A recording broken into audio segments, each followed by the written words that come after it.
Okay, Mastan రావు గారు మీరేం చెప్తారు?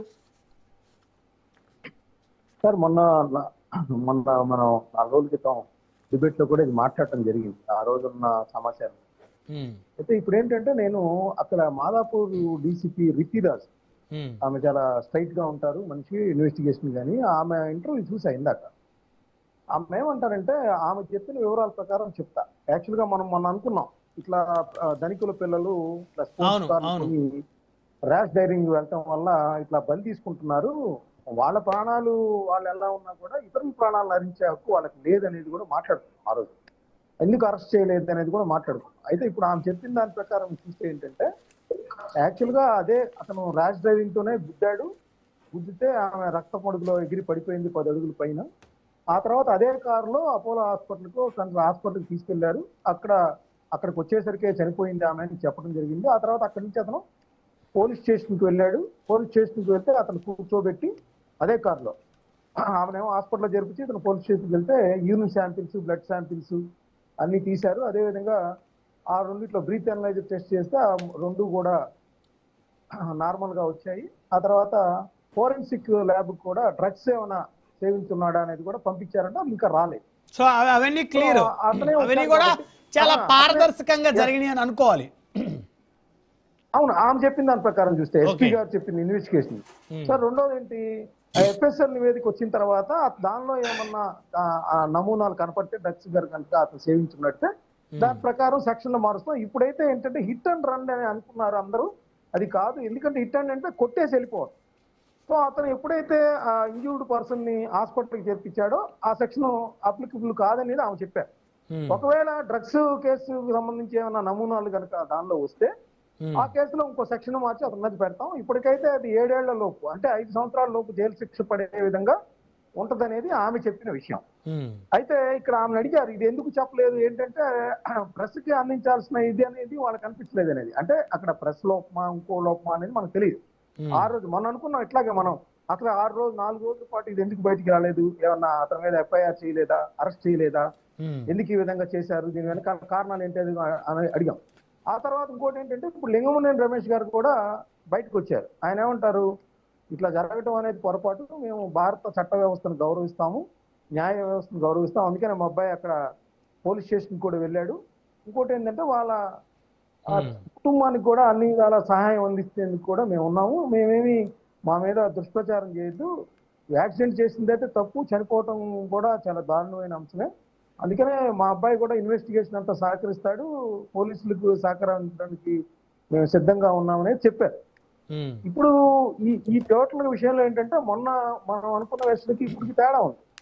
అయితే దీనికి సంబంధించి పెద్ద ఎత్తున ఫ్లేరప్ అయింది. మీరు అన్నట్టు నెటిజన్లు కావచ్చు, లేదంటే నేషనల్ మీడియాలో కావచ్చు, జనసేన ఎంపీకి సంబంధించి ఇలా జరిగింది, దీనిలో ఏమన్నా ఉందా ఏంటి, ఎందుకు ఎఫ్ఐఆర్ అంటే ఆ రితిరాజ్ గారు ఇంటర్వ్యూ చూసేదాకా నేను కూడా ఇందాక 2 గంటల క్రితం దాకా అలా అని అనుకున్నా. ఆమె ఇంటర్వ్యూ చూసిన తర్వాత, ఎందుకంటే ఆమె ఇటీవల కాలంలో చాలా కేసుల్లో చాలా యాక్టివ్ గా ఉన్నారు, మహిళలకు సంబంధించి కానీ పప్పుల్లో యువత దీనికి సంబంధించి కానీ ఆమె చాలా యాక్టివ్ గా ఉన్నారు. సో ఆమె మీద ఎటువంటి ఆరోపణలు లేవు కాబట్టి మనం అనుమానించాల్సిన అంశం కూడా లేదు.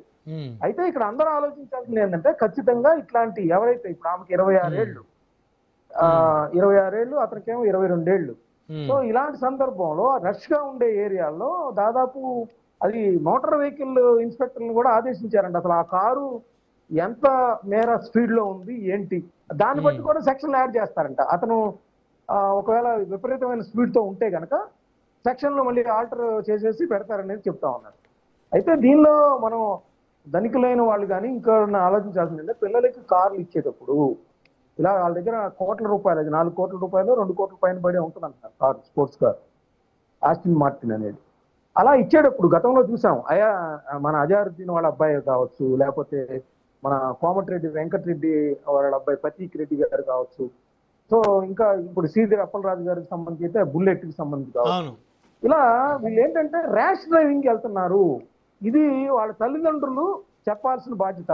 ఒకవేళ వీళ్ళందరూ బతికే ఉన్నారు, ఇప్పుడు నిన్న సంజూషు బతికే ఉన్నారు, లేదంటే మన అదృష్టవశాత్తు వీళ్ళు కూడా బతికే ఉన్నారు యాక్సిడెంట్ లో. మన వీళ్ళ అప్పలరాజు గారు వాళ్ళ అబ్బాయి. అప్పలరాజు గారి అబ్బాయి.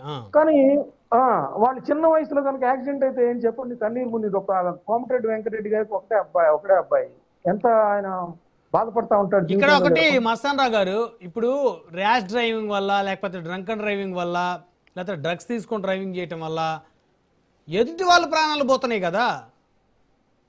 ఎదుటి వాళ్ళ ప్రాణాలే చాలా ముఖ్యం కదా సార్. ఇప్పుడు ఖచ్చితంగా డ్రగ్స్ ఇప్పుడు మనము తప్పు చేస్తే మన తప్పు వల్ల మన ప్రాణం పోతే దాన్ని ఒక రకంగా ఆలోచించాలి. మనమే పొరపాటు చేస్తే మన కర్మకు మన బాధ్యులు అని. మన పొరపాటు వల్ల మన కర్మకి ఇంకొకరు బాధ్యులు అవటం అనేది ఎంతవరకు కరెక్ట్ అనే దాని మీద చర్చ జరగాలి. అంటే ఈ ఒక్క లింగంనేని కుమారుడు ఒక్క విషయమే కాదు, అసలు ర్యాష్ డ్రైవింగ్లు, డ్రంక్ అండ్ డ్రైవింగ్ వల్ల జరిగేటువంటి యాక్సిడెంట్లో జరిగేటువంటి మరణాల మీద జరగాలి చర్చ. ఖచ్చితంగా జరగాలండి. ఎందుకంటే అర్ధరాత్రి పూట ఈ పబ్బుల్లో విచ్చలవిడి జీవితాలను గడిపేవాళ్ళు అక్కడ డ్రగ్స్ తీసుకుంటున్నారు, లేకపోతే మద్యం తీసుకుంటున్నారు, మళ్ళీ వాళ్ళు డ్రైవింగ్ చేస్తా వస్తున్నారు, పోలీసులు లేకపోతే పోలీసుల మీద కూడా తిరగబడుతున్నారు. చూస్తా ఉన్నాం కదా మనం. ఈవెన్ కొంతమంది, అందరిని అంటారు, కొంతమంది జెంట్స్ అయితే ఇంకా చెప్పక్కర్లేదు, మహిళల్లో కూడా కొంతమంది ఆ విధంగా ఉంటున్నారు. ఇది మనం ఇటీవల కాలంలో పోలీసులు అరెస్ట్ చేసిన వాళ్ళలో చూస్తే హైదరాబాద్ కి సంబంధించి అలానే ఉంటున్నారు. సో ఈ విచ్చలవిడి ఆ జీవితానికి కానీ, లేకపోతే ఈ ర్యాష్ డ్రైవింగ్స్ కానీ, లేకపోతే మద్యం సేవించి ఎవరైతే ఇట్లా ప్రమాదాలకు కారకులు అవుతున్నారో వాళ్ళ మీద కఠినమైన శిక్షలకు పడినప్పుడు, గతంలో జూబ్లీ హిల్స్ లో రాత్రిపూట ఒక కుటుంబంలో అందరికి ముగ్గురో ఇద్దరు చనిపోయారు, ఒక తాగి చనిపోవడం వల్ల, తాగి డ్రైవ్ చేయడం వల్ల.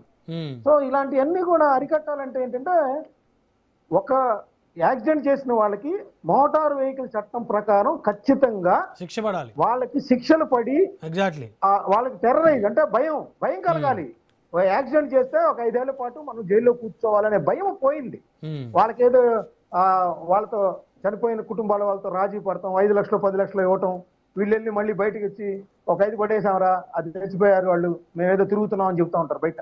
అలా కాదు, భయపడాలి. యాక్సిడెంట్ జరిగిందంటే లోపలికి వెళ్ళి కూర్చోవాల్సి వచ్చింది, మన జీవితాలు అర్ధంతరంగా ముగిసిపోతాయి, జైలు పాలు కావాల్సి వస్తుందనే భయం ఎప్పుడైతే కలిగేలా ప్రభుత్వాలు చర్యలు తీసుకుంటాయో అప్పుడు ఇలాంటి యాక్సిడెంట్లు అనేవి అరికట్టబడతాయనేది పాయింట్. ఈరోజు భారతీ ముఖ్యం చూడండి, 26 ఏళ్లకే ప్రాణాలు కోల్పోయి ఎక్కడో ఒరిస్సా నుంచి వాళ్ళ కుటుంబం కోసం వచ్చి అక్కడ సేల్స్ గర్ల్ గా పనిచేస్తా ఉంది ఒక మాల్లో. పాపం అన్నం తినడానికి వచ్చి తిరిగి వెళ్తుంటే ఇట్లాంటి బలి తీసుకున్నారు. సంజూష్ అనే వ్యక్తి బలి తీసుకున్న పరిస్థితి చాలా దారుణమైన విషయం కదా. ఆమె 26 ఏళ్ల వయసులో ఎందుకు చనిపోవాలి చెప్పండి. సో ఇట్లాంటి వాటి మీద ఖచ్చితంగా ప్రభుత్వాలు కఠిన చర్యలు తీసుకోవాల్సిన అవసరం అయితే ఉంది. రైట్. మేడం విజయశేఖర రెడ్డి గారు, మీరేం చెప్తారు? మీ కూటమి ఎంపీ కుమారుడు